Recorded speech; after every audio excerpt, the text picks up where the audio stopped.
Hello, welcome to this video. So today I thought I would talk about my favourite books of the year so far.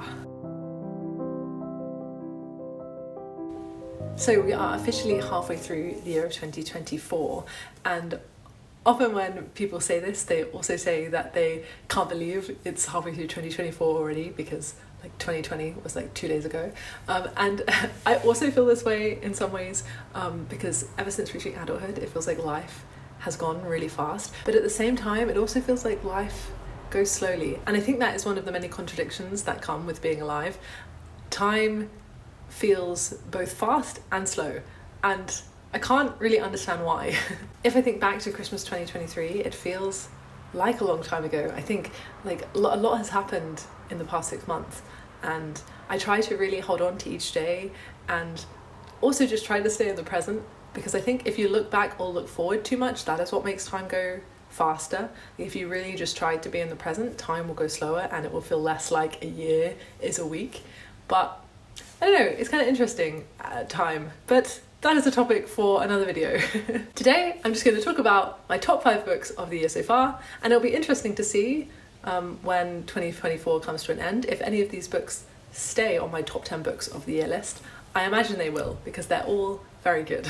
And for some context, I have read 22 books so far this year, which I'm happy with. I feel like reading has become a large part of my life again in 2024. It was before, but I went through periods of reading a lot and then maybe not reading for some time. But since 2024 began, I've always had a book on the go, and that's really nice that reading has been like a consistent part of my life during this year so far. And yeah, I think I will continue to read more as the year progresses. So maybe I will change my goal from 36 books in the year to 50 books in the year. I would be very happy if I read 50 books this year. Okay, without further ado, let's get on to the books. So I'm going to go from my 5th favourite of the year all the way up to my 1st favourite, but all of these are kind of interchangeable. I think they're all fantastic. Okay, so let's start. Coming in at number 5 is I'm Glad My Mum Died by Jennette McCurdy.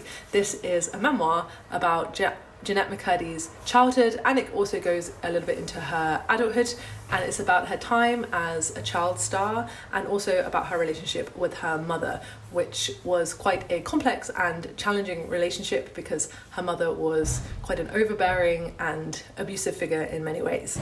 And what I really liked about this book is how it was written in a linear fashion with kind of like snapshots of Jennette McCurdy's life. We see like these little moments, and I think all of them together really create a clear picture of what Jennette's childhood was like and what her mother was like. And I think it also felt quite true, because often when we think back to our childhoods, we don't imagine the whole thing. We imagine like snapshots, these moments that occurred.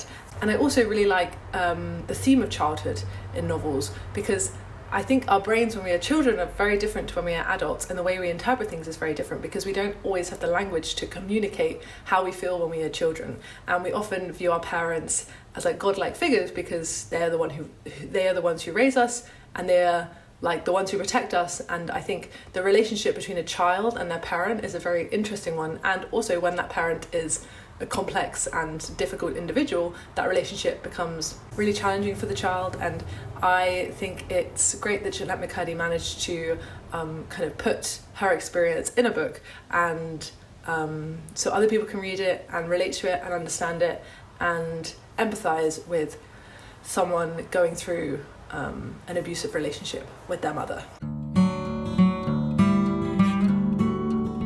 Coming in at number 4, we have Convenience Store Woman by Sayaka Murata.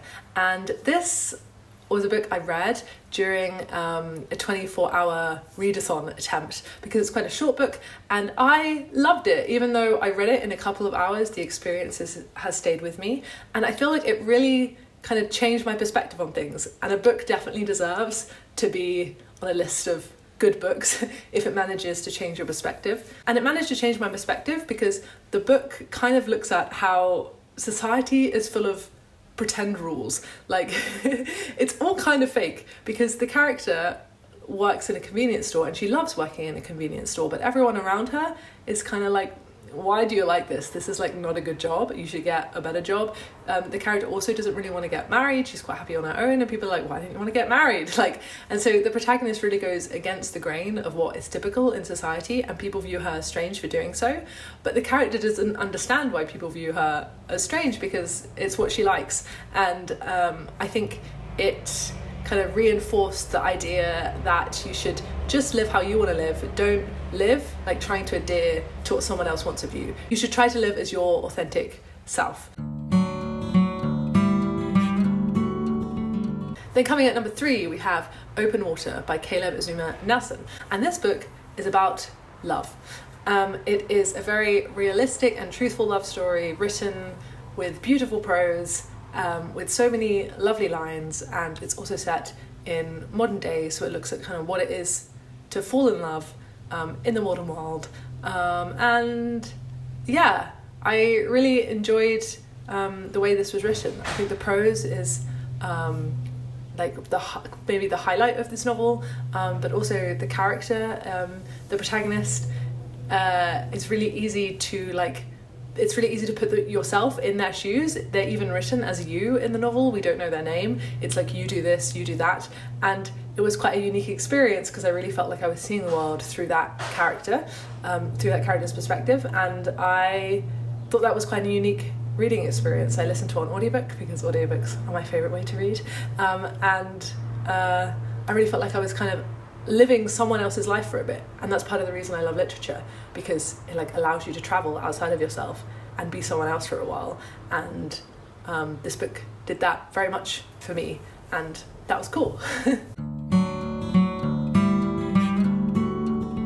Coming at number 2, we have Prophet Song by Paul Lynch.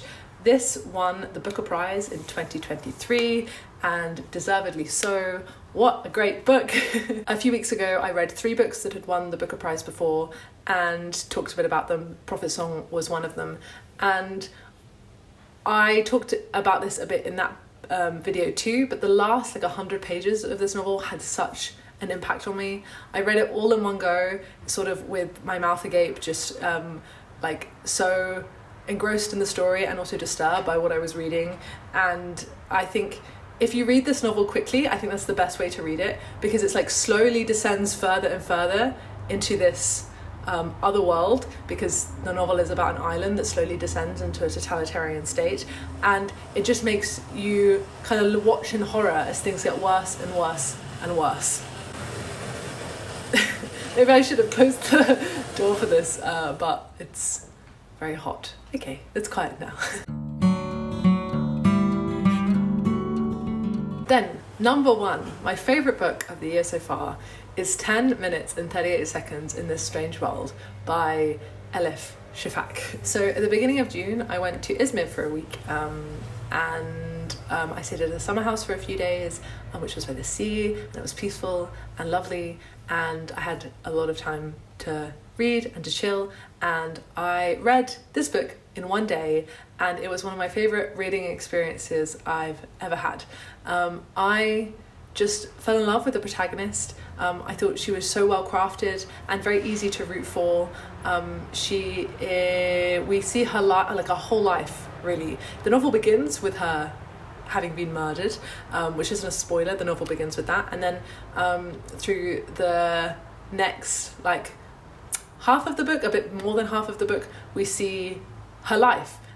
Because in this novel there is the idea that in the 10 minutes and 38 seconds before you die, no, after you die, your brain kind of recounts your life, and then you die after that. So we're kind of going through the protagonist's life in the first part of the novel, and it just makes you get so attached to her, and makes you really empathise with her. We see her life in Van as a child, and then we see her go to Istanbul and have a life there, and she goes through so many things, and it becomes even more like sad when halfway through the novel we leave her because she has died. And then the second half of the novel is also really great because we see from her friends' perspectives, and it has a real focus on like the power of female friendship and how people remember you when you're gone, and how you kind of live through them after you've gone. And in this novel, I really connected with the characters. And characters are such an important part of the novel for me, if not the most important part. Like, I can read a novel that doesn't really have much of a plot, but if the protagonist is interesting and like has a great voice, then I will eat that up. And this novel not only had a great plot, but it also had great characters, and I think this is just one of my favorites of all time now, and it's one that I want to reread. And I can't say that I often feel the urge to reread books, because like I kind of have my moment with them. I kind of feel like I get all that I can from it, and like to go back to it might feel a bit repetitive. But for this book, I do kind of feel like I want to reread it because I miss the characters. Like, I would read like 10 books that if they were all written like this. And I'm very excited to read more of Elif Shafak. I have downloaded on my audiobook app The Island of Missing Trees, which is another one of her books, perhaps her most like well-reviewed book. So I'm very excited to read that one. And yeah, I definitely recommend picking this one up. And so those are my favourite books of the year so far. Maybe I'll do another video where I go through all the books that I've read this year and rank them. That sounds like fun. And let me know, what was your favourite book of the year so far? And I'll see you in another video soon. Bye bye.